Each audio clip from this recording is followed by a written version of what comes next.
Well, here it is, Kyle, 7:23 on a Thursday night. And one more time, it's the Rumble Mumble presented by Fatheadz Eyewear here in Indianapolis. Yeah, we're back here in Indy shooting another show, and I'm excited. We're still doing this despite having to hold off another year for the Rumble 23. Yeah, here we are a couple weeks after the Rumble. And tonight our guests are actually probably not upset that the Rumble got canceled. And the reason being, we're going across the border tonight. We're going up into Canada. And as we all know, the border between the U.S. and the Canada has been closed. So welcome to our show tonight. We have Spencer and Alex Smolders from Canada. How you guys doing tonight?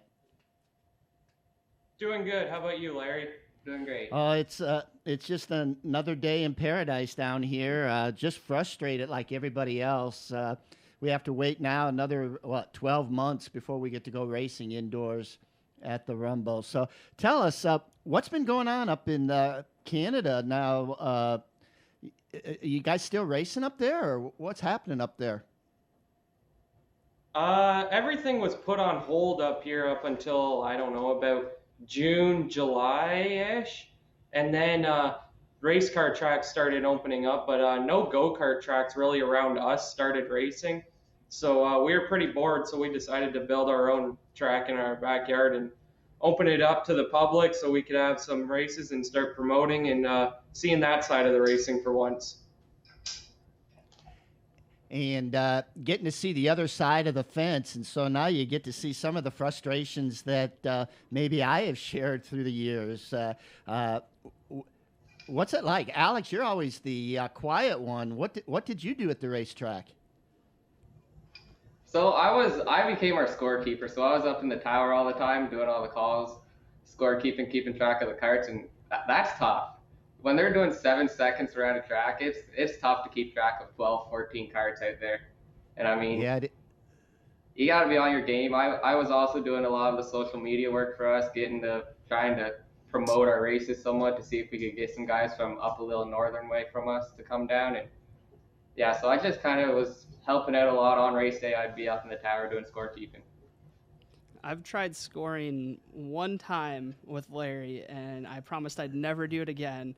Not that you're not terribly hard to work with, but like you said, I mean, 7-second laps and carts don't make it necessarily the easiest for reading numbers. So yeah, that's an incredibly hard job. So good job doing that. So tell us about the Rumble. Whoever does your social media, which Alex, you said you have a lot to do with it. You did a promotional piece that was, I have to tell you, I was jealous. It was well produced, very well produced. And but what was neat, your mom was in there talking about the Rumble, how much it means to you guys. Guys, tell us about the Rumble. How important is it to you to be able to run Fort Wayne indoors? It's crazy. We sorry, my dog's in the way. I don't know how many years we've been going to that. About 2015 was our first year we went to it, and we were both in juniors. And before we went, it was our second year racing indoors, and everybody said that, oh, it's a terrifying place to go to. You should just go to watch, and you'll learn when you watch why you didn't race and everything. And we decided, well, if we're going to drive the 3.5 hours, we're going to go and do some racing. We're not just going to go watch. And we decided to load up the carts and go there. And in 2015, somehow I managed to pull out two third-place finishes. And two third-place finishes both days, and it was pretty cool event. Yeah, I remember. It's fun. It's always fun to go to. Yeah, I remember when you guys got started. No, that's fine. When you guys got started, you came in and you had your own little homemade bodies. They were resembling somewhat of like a wedge or something like that. Give us a background. Models. Give us a background on the racing. Basically, my dad, we grew up around racing. Our dad's raced ever since we were born. He built his own modifieds. He's been the kind of do-it-yourself guy. He don't like paying people to do it, and that's how we kind of are in karts. And we have been ever since we started. We don't outsource anything that we do except for our motors. We do all of our tires in-house, all of our setups, all of our clutches, every single thing on that go-kart. We even build our own bodies. Every single thing on that go-kart is done by us in this shop here. Except for motor work, we decided not to touch the motor work, but it's kind of just become another full-time job for the four of us. Our family are only involved. We don't really have outsourced pit crew workers or anything. It's all a family thing, and when we run better, when we run good, it just makes it feel so much better.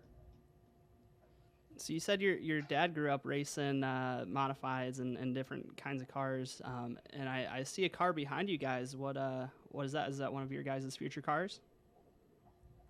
So this year, since I couldn't personally do any racing, I made a great idea to buy what we call as Thunderstocks. It's basically what you guys would know as hobby stocks up there, and I bought it on a Wednesday, raced it on a Saturday and Sunday up near Niagara Fall area.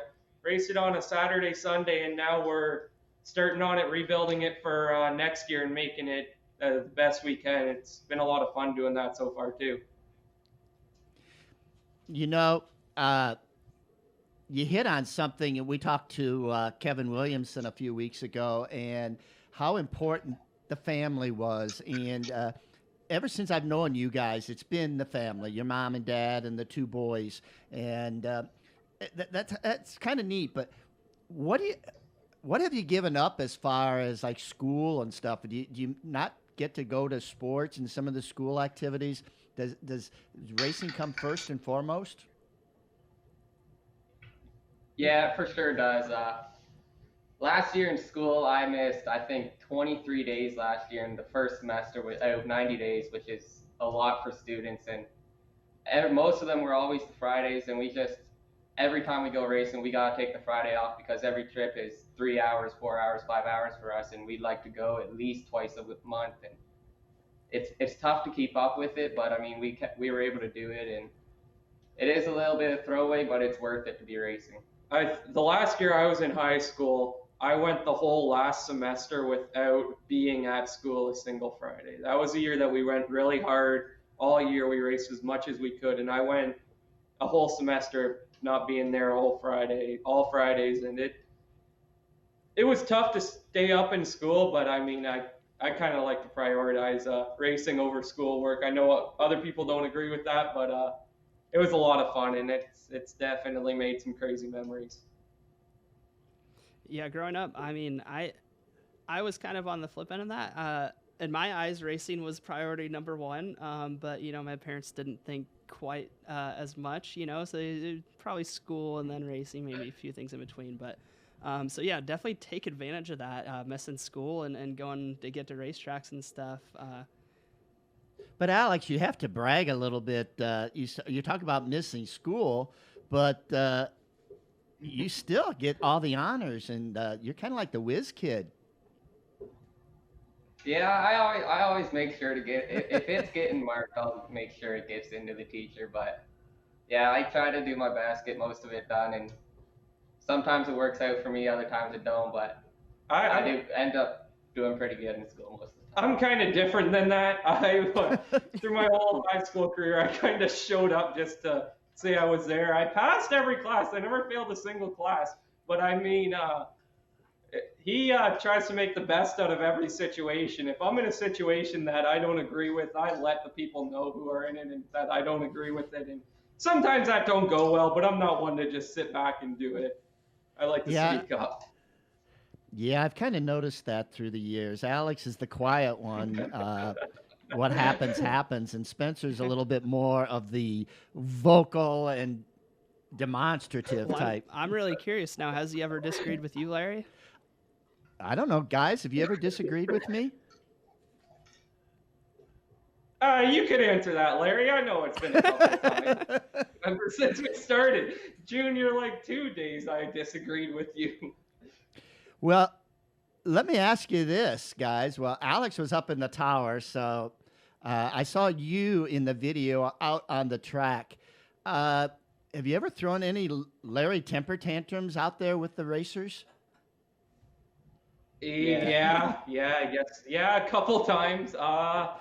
We people around here, all they've been to is one track, and it's been 5150 Speedway is what it was called. It was a great big high bank track where you go out there and hold it to the floor.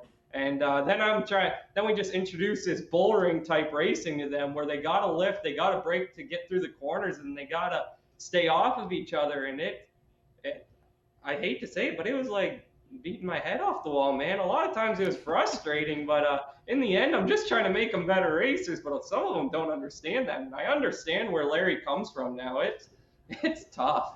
You'll tell the kids He don't sounds a do lot it, like and you. next thing you know, they do it again. He sounds a lot like you, Larry.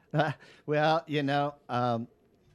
guys, we're here tonight. We're across the border, which is really, really kind of neat. We get to go up into Canada, Ontario, Canada. And tonight our guests are Spencer and Alex Smolders of the Smolders Racing family. Guys, Kyle, you hear that? They're talking about driving 3.5 hours to go racing, and they do most of their racing down here in the States. I guess I kind of have to ask you, what's it like going across the border at the border guards when they open up the trailer and see a go-kart? Do you have any funny or interesting stories about that? Before this whole coronavirus thing, it was pretty easy to get across. Like, we did have a couple run-ins where, but half the time they want to open up the trailer to see what a go-kart is. Like, we'll tell them we brought a go-kart back once, so we bought over there, and we got there and they're like, buy or receive or purchase anything? I can't remember now. It's been a year since I've crossed. Sucks, but they say buy, receive, purchase anything, and we say a go-kart, and they ask, oh yeah, and they want their money, they want the tax money, and say we'll go in and we'll pay, and we go in and they're like, does it need license plates? We're like, no, it's a go-kart. It's like you're not driving it down the highway. It's a go-kart. It's meant for racing purpose only, and they don't know what to label it. It's like an hour and a half extravaganza trying to get it labeled so that we can pay our taxes.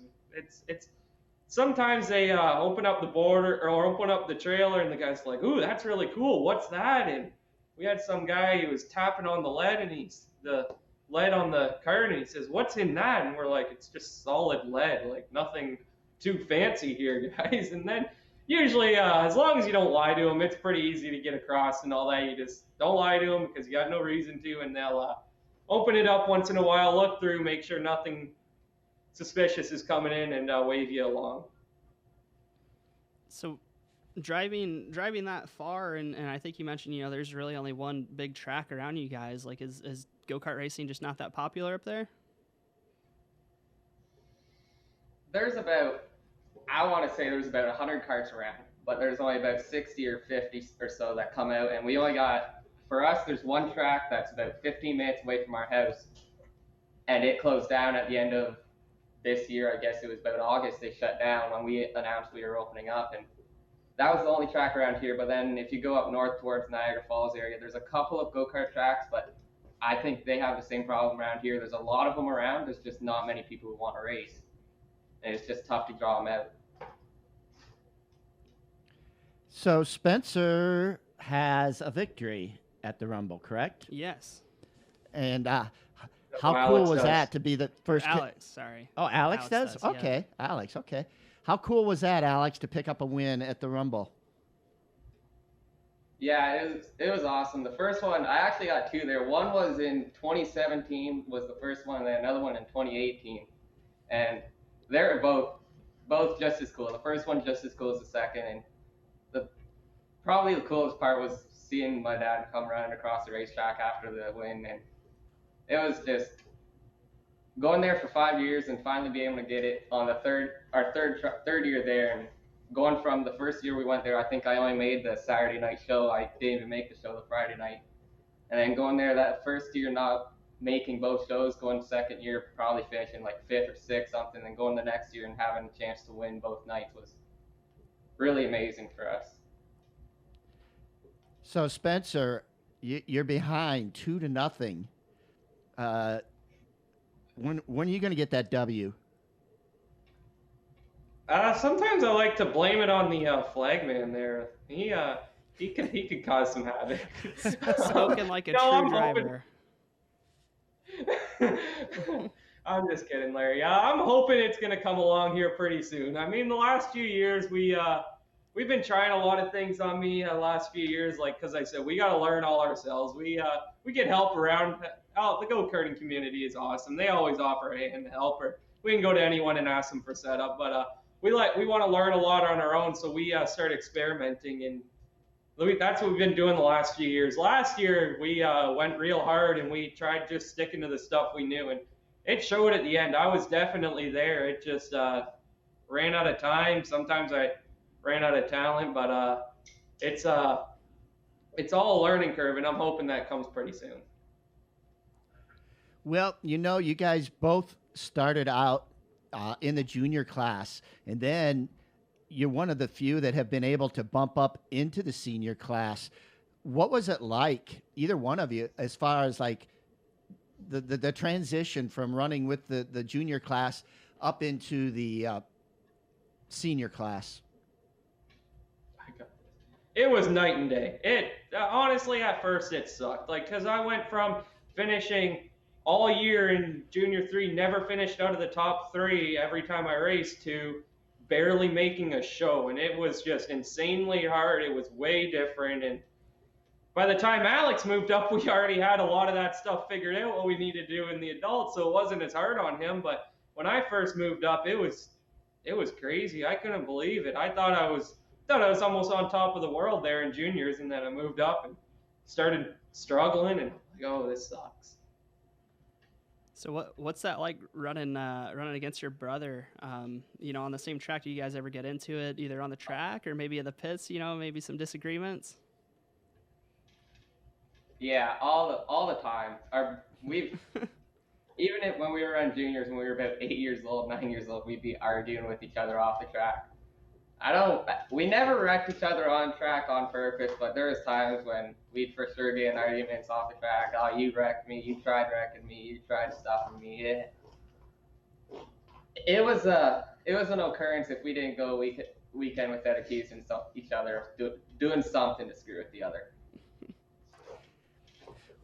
Well, this year, obviously, this past year, no Rumble in Fort Wayne. So Rumble number 23, no more annual Rumbles because the annual status is over. So now we go to Rumble number 23, and we move up to December 17 and 18 coming up here in Fort Wayne. Are GoKarts still going to be in the Smolders family, or are we going to move up into Thunder Cars or something else? No, I sold a lot of my stuff, to be honest. Like, I sold basically everything I got. I still got one left. Alex has still got one left, but they're definitely still going to be there because of how great the sport is and how many family, like I call them family, really, how many family members we have made along the way. It's just, we can never leave it. We'll be around until the day we die. It's never going to change, Larry. You're stuck with us. Well, I'm glad we are because, been doing the go-karting for, oh, my Lord, since 1978. And there's not too many promoters that have stuck by go-karting like that. And I'm not bragging. I'm just excited about the family and seeing people like yourselves, seeing you guys. And I have to tell you, the first time you come out, and I said, oh, my God, what is this? And but watching you grow and mature into what you have become, it's so neat. It really is. Yeah, it's the first time we came out, we had these crazy looking bodies. They were meant to look like a late model, and it's been we've changed a lot over the years. It's definitely been a learning curve throughout the last, I don't know what, 10 years or so. 12 years, yeah. So between, I think you said it was 4 hours, several hour drive, crossing a border, keeping 2 carts back away, just specifically for this race, what makes the Rumble so special? Like, why do you keep coming back? Why do you have those carts there just to come run with Larry? The thing that makes the Rumble special is the fact that you have guys that are from Wisconsin, Ohio, Indiana, Illinois, Kentucky, North Carolina that'll come down there and any one of them can win. It's the fact that you have guys coming from all over the country that can win, and they do win, and it's by far the biggest concrete race there is out there. And I mean, concrete racing is sort of dying, but with the Rumble, I hope the Rumble sticks around for quite a while, and it's always a fun show to go to. You always get to see everybody you see all over the summer. I mean, it's the one race where everybody you see over the summer, they're there. You might go to Eldora, but there's still a couple people that aren't there week to week that you go there, and the Rumble just seems to be the place everybody likes to go to every year, and you just get to see everybody that you called family over the past 10 years. You talk about that being on the concrete, yet which one of you guys now had a real big win on the dirt, a couple years ago, one of the big races down south? Not on the dirt. I won the King of Concrete 2018. Yes, 2018, the King of Concrete, the big one from down south. But yeah, we haven't done much dirt racing down south, but we did go to the King of Concrete, which is another very cool event, and I'm hoping that starts back up as well, because that'd be another one we'd like to go to year in and year out. But they've been having some problems the last couple of years, and luckily we did get there before they started having these troubles that they're having now, and I just hope that they get things back in order and they can get back going again. Well, I think all of us share that sentiment, and the news is looking promising, a lot more promising. I'm not sure when the border is going to open up, but I know everybody down in the States looks forward to racing on a more regular basis, and seeing you and your mom and dad and everybody come on down here and race. Where do you see you guys, where do you see yourselves in 5 years from now? Go ahead. You go. I don't know where I see myself in 5 years. Hopefully I win the lottery between now and then, and can live in a mansion down south in the wintertime and a mansion up north in the summertime. But yeah, right now it's under the question. I graduated from high school last year, and I'm still not too sure what I want to do with the rest of my life. I'm having a blast fabricating stuff on this race car and everything. I'm honestly not too sure where I see myself in 5 years. You?